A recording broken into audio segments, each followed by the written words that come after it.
Hey guys, welcome back to the channel. This is HowFast. I feel like working on the brakes today. We were talking about that last week. I think it's time. I bought calipers for this car. Geez, it was last year. I took the old ones off and went and got core value for them and got these 4 calipers right here. Which ones are the front? Which ones are the back? I don't know. I don't even know if it matters, to be honest with you, because the way that this car is built, the front and the back, I mean, the brakes and everything are off of like big GM trucks, even though, the rear end's a Ford and the body's a Ford and his name's Dodgey. It's a little bit of everything. Anyway, I picked the color red because I thought it would stand out, it would look nice. I didn't want to go like super bright red because the color red that they had at Canadian Tire when I went in was really bright, like too bright, like too bright. So I picked this color. It's red. It's nice red, caliper paint. And I also have a self-etching primer and then a high heat primer. So we're going to pull those things out, clean them off really good with some rubbing alcohol, and then we're going to prime them really good, and then we're going to spray them down with that red. Then I think we're going to try and put it. Then we're going to try and put them on the car. We'll find out which one goes where. Hopefully they go in the car. We'll see. We'll see. Let's go.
Alright, they all have a coat of red on them. I know some of you are going to crucify me for leaving these bolts in, but I'll pull them out and clean them up with some brake clean later. It's so much easier for me to hang them from this than through the hole and then have like the line where this comes through. It's just, I'll clean those up later. But they got a coat of red on them right now. I'm going to let these set up and then I'm going to flip them over and hang them from the other ends and then paint them one more time with the red, because I know how calipers are. Anyone who knows who's painted calipers knows if you don't paint them really well, it's gonna come off, because they're definitely seeing a lot of abuse down there by the wheels. So give these 15-20 minutes and then we'll flip them over and then I'll hit them again, and then they should be good, but we'll make that call when these are done.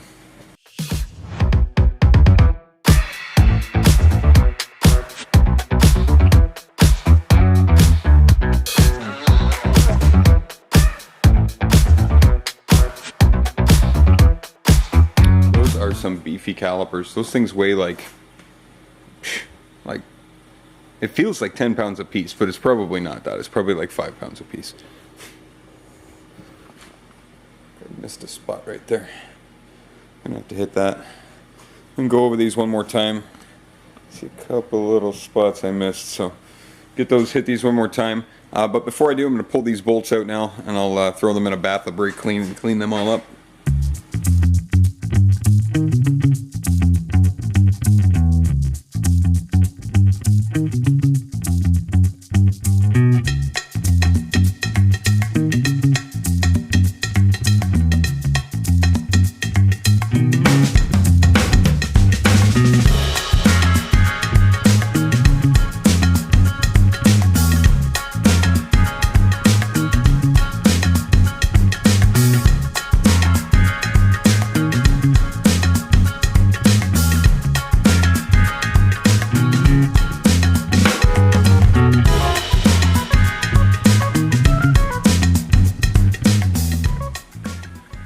Now we got all those bolts cleaned up.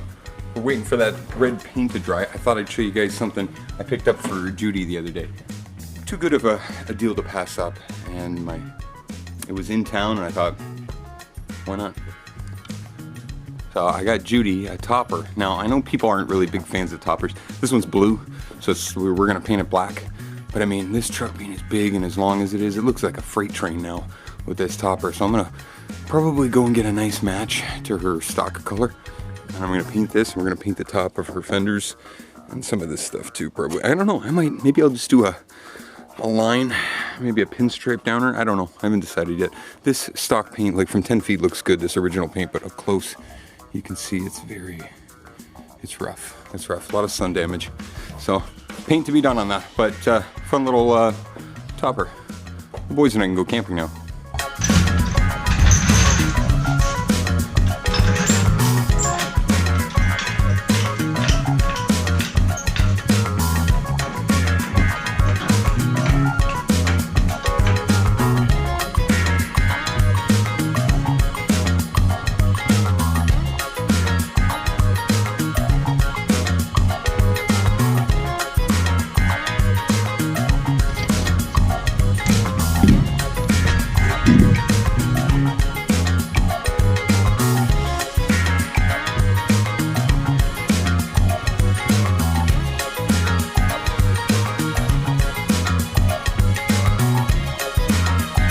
One down, 3 more to go.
I was just reminded when I took this wheel off that there's no rear rotor on this side. So there's like a rotor and a hat I have to get. But luckily, our friend Jamie Grover had sent me the information last year for what I needed for this. So I'm just going to look that up and get that on order when I get. I'll probably order it with the brake lines, so we can make the brake lines.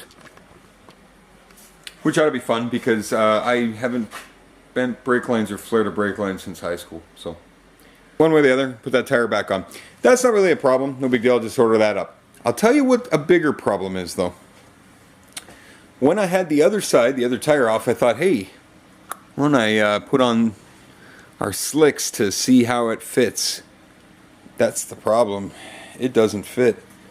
The holes on these wheels, these rims, are too small for these studs. These studs are big, they're beefy, and I don't know if it's because they're from like a truck or what, but one way or the other, those tires, those wheels and tires are not going to work on this car. I wonder how many of you Circle Track guys were laughing when I bought those and thinking those aren't going to fit on there, because some of you guys knew that, I'm sure.